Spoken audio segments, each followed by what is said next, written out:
Friends, તમારું સ્વાગત છે મારા કિચનમાં। આજે આપણે બનાવીશું મકાઈની પેટીસ। તો સ્ટફ ભરેલી મકાઈની પેટીસ બહુ જ ખાવામાં સ્વાદિષ્ટ, એનું જે બહારનું લેયર છે એ જ બનાવવાનું મેઇન છે। તો એના માટે આપણે એક બાઉલમાં 1.5 કપ બાફેલા બટેટા, તો ગરમ ગરમ બટેટા બાફી અને તરત જ મેશ કરી લેવાના અને ઠંડા કરી લેવાના। બટેટા ઠંડા થઈ જાય એટલે આપણે એમાં 1 ટીસ્પૂન ઉપર થોડું મીઠું, 1 લીંબુનો રસ નીચોવી દઈશું। તો આ બટેટા ઓછા છે એટલે આપણે 1 લીંબુનો રસ, તમે જો વધારે બનાવતા હોય તો તમારે 2 લીંબુનો રસ લેવાનો। તો 1.5 કપમાં તો મેં 3 બટેટા જેટલા મીડિયમ બટેટા લઈ બાફી અને લીધા છે। એમાં 2 ટીસ્પૂન આપણે ચણાનો લોટ બેસન ઉમેરી દઈશું અને એકદમ સારી રીતે મિક્સ કરી દઈશું। તમારે જો બહારનું પણ થોડું તીખું રાખવું હોય તો તમે એમાં આદુ મરચાં પણ નાખી શકો છો। હું અત્યારે બહારનું લેયર તીખું નથી બનાવી રહી એટલે હું આમાં આદુ મરચાં નથી નાખી રહી। તો આ રીતે એકદમ સારી રીતે મસળી ચણાનો લોટ, મીઠું અને લીંબુને મેં મિક્સ કરી લીધા છે। હવે આપણે આ મિક્સરને થોડી વાર સાઈડમાં મૂકીશું અને આપણે અંદરનું સ્ટફિંગ બનાવી લઈશું। તો એના માટે એક કડાઈમાં આપણે 2 ટેબલ સ્પૂન તેલ લઈ લઈશું। તેલ ગરમ થઈ જાય એટલે મેં અહીંયા 1 મકાઈ આખી લઈ એને બાફી કુકરમાં 3 વિસલ લગાડ્યા અને પછી આ રીતે મેં એને છૂટા એના દાણા કરી લીધા છે। તો પ્રેશર કુકરમાં બટેટા અને મકાઈ મેં સાથે બાફવા નાખ્યા હતા, સાથે સાથે મેં એમાં થોડું મીઠું પણ ઉમેરેલું હતું। તો આ રીતે મિક્સ કરીશું અને મકાઈના દાણાને આપણે મીડિયમ ગેસ પર 2 થી 3 મિનિટ જેવું સાતળી લઈશું।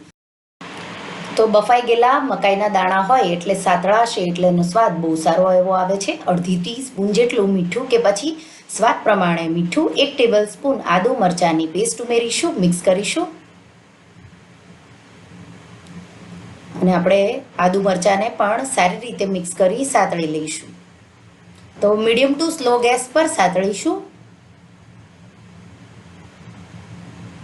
અને આ રીતે સારી રીતે સતળાઈ જાય એટલે 2 ટેબલ સ્પૂન નાળિયેર, તો તાજું શ્રીફળ હોય એને ખમણીને મેં નાખ્યું છે, તમારી પાસે ન હોય તો સૂકું પણ નાખી શકો છો। અડધો લીંબુનો રસ નાખીશું, 1 ટીસ્પૂન ગરમ મસાલો મિક્સ કરી દઈશું, 1 મિનિટ જેવું સાતળી લઈશું। સારી રીતે આ રીતે સતળાઈ જાય એટલે અડધી ટીસ્પૂન જેટલી શુગર ખાંડ નાખીશું।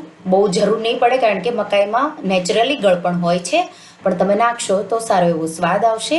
સાથે સાથે 2 ટીસ્પૂન સફેદ તલ, વઘાર કરતાં આમાં આપણે છેલ્લે ઉમેરીશું એટલે એનો ટેસ્ટ બહુ સારો એવો આવશે। મિક્સ કરી દઈશું અને લાસ્ટમાં 2 ટેબલ સ્પૂનથી 3 ટેબલ સ્પૂન ઝીણા કાપેલા લીલા ધાણા ઉમેરી દઈશું, મિક્સ કરી દઈશું અને 1 મિનિટ જેવું સાતળી લઈશું એટલે આપણો મસાલો છે એ તૈયાર થઈ ગયો છે। તો તમે જોઈ શકો છો આપણો મસાલો કેવો છે, એકદમ પરફેક્ટ। આ એકલો પણ તમે ખાઈ શકો એટલો ટેસ્ટી લાગે છે। તો મસાલો તૈયાર છે અને ઠંડો કરીશું। તો મસાલો હવે ઠંડો થઈ ગયો છે, બટેટા પણ રેડી છે। એક પ્લેટમાં આપણે તેલ લઈશું અને એક પ્લેટમાં મેં રવો લીધો છે। તો રવાથી પેટીસ ક્રિસ્પી થશે, તો બહારના લેયરમાં આપણે રવો લગાડીશું, હાથને થોડા તેલવાળા કરી લઈશું અને બટેટાનું જે મિક્સર છે એમાંથી નાની નાની ગોળીઓ એક સરખી, તો લગભગ તમારે 12 થી 15 જેટલી આવી નાની નાની ગોળીઓ તમારી થશે। તો આપણે રેડી કરી એક પ્લેટમાં રાખી લઈશું। બધી ગોળીઓ મેં રેડી કરી લીધી છે બટેટાના લેયરની। પછી આ રીતે તેલ લગાવીશું હાથમાં, તો આ રીતે પ્લેટમાં તેલ લેવાનું એટલે ઇઝી પડશે અને આ રીતે થાપવાનું।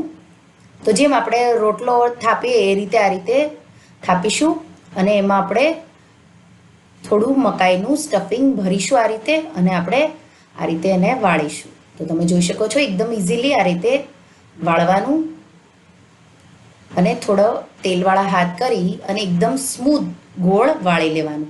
તો ખુલ્લું એવું લાગે તો આ રીતે તમારે સારી રીતે ચેક કરી અને એને ગોળ સ્મૂથ કરી લેવાનો। તો આ રીતે તમે જોઈ શકો છો। હવે મેં રવો લીધો છે, ઝીણો રવો, આ રીતે એને લેયર કરીશું અને આપણી પેટીસ તૈયાર છે। એ જ રીતે હું તમને બીજી પેટીસ પણ બતાવી દઈશ। તો આપણે હાથ તેલવાળા કરીશું, એક બટેટાનો લુવો લઈ લઈશું, આ રીતે એને તેલ લગાવી થાપી લઈશું। તો થોડું તેલ વાપરવું પડશે તમારે એને વાળતી વખતે, નહીંતર આ ચોટે છે। તો એની કિનારીઓ એકદમ પાતળી રાખવાની અને આ રીતે સ્ટફ કરી દઈશું અને હલકા હાથે આ રીતે ગોળ બધી સાઈડથી બંધ કરીશું અને પછી આપણે થોડો તેલવાળો હાથ કરી અને એને એકદમ સ્મૂથ ગોળ કરી નાખીશું. તો તમારે એકે સાઈડથી તૂટે નહીં એ ધ્યાન રાખવાનું અને આ રીતે ગોળ વાળી દેવાનું. ગોળ વળાઈ જાય એટલે રવામાં આપણે આ રીતે એને રગદોળીશું. આ રીતે ફરતો લગાવી દેવાનો અને આપણું તૈયાર છે. એ રીતે આપણે બધી જ પેટીસને રેડી કરી લઈશું. પેટીસ તમારે નાની મોટી જેવી બનાવી હોય એવી બનાવી શકો છો અને પેટીસમાં તમારે ધ્યાન રાખવાનું બહુ વધારે સ્ટફિંગ ન જાય, નહીંતર તમને વાળતા નહીં ફાવે. પેટીસ એકદમ સ્મૂથ થઈ જાય. આ રીતે મેં બધી તમે જોઈ શકો છો રેડી કરી લીધી છે. રવાથી બહારથી એકદમ ક્રિસ્પી થશે એટલે રવો લગાડ્યો છે, ન હોય તો પણ ચાલે.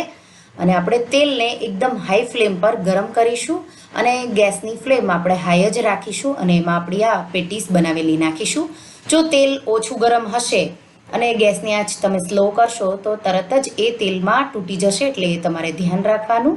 થોડીવાર પેટીસને આમને આમ ફ્રાય થવા દેવાનું. અડધી મિનિટ જેવું થાય એટલે પેટીસની સાઈડ ચેન્જ કરી લેવાની. એ પણ હળવા હાથે તાવેથો કે નાની એવી ચમચી લેવાની અને આ રીતે એને તમારે પાછળથી ફેરવવાનું એટલે પેટીસ આપણી તૂટે નહીં. તો આ રીતે હવે આપણે પેટીસને એકદમ ગોલ્ડન થવા દઈશું. તમે જોઈ શકો છો. તો આ પેટીસને હાઈ ફ્લેમ પર તળવી જરૂરી છે, નહીંતર એ ફાટી જશે. તો તમે જોઈ શકો છો ફાટ્યા વગર એકદમ સરસ એવી આપણી પેટીસ બની છે.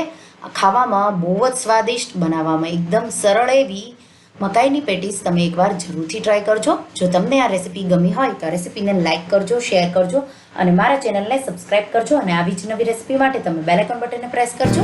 તો આ મકાઈની પેટીસ એકવાર બનાવી અને કમેન્ટમાં જણાવજો કે